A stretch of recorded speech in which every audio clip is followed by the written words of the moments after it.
Hi viewers, কেমন আছেন? আশা করি সবাই ভালো আছেন। আমি এখন আমার ছোট্ট একটি বাগানে আসছি। এখানে আমার মরিচ গাছ আছে। মরিচ গাছে দেখুন কেমনভাবে মরিচ ধরেছে।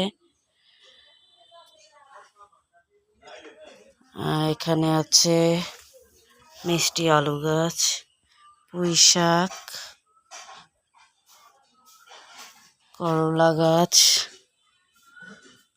আছে, ধুন্দুল গাছ, আরও আছে বরবটি গাছ। এখানে রয়েছে বোম্বাই মরিচ গাছ, মাত্র ফুল আসছে সে। আর এখানে আছে আমার নাইট কুইন গাছ এবং ড্রাগন গাছ। এই 1 বছর পরে ড্রাগন গাছে সেই পোট আসছে, এটাতে 2টো পোট আসছে, আর এখানে একটা পোট আসছে। এখানে সাথে আছে নাইট কুইন গাছ এবং এখানে আছে বড় চুচড়া পাতা।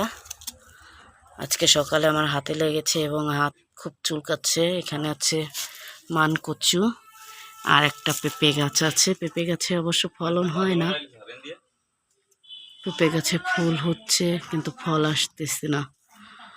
তাই চিন্তা ভাবনা করতেছি যে পেঁপে গাছটাকে কেটে ফেলবো।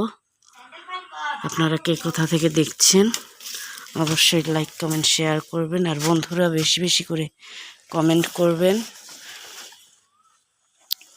এখন আমি বের হয়ে যাব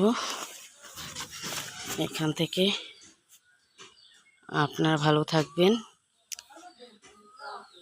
আর দোয়া করবেন আমার জন্য।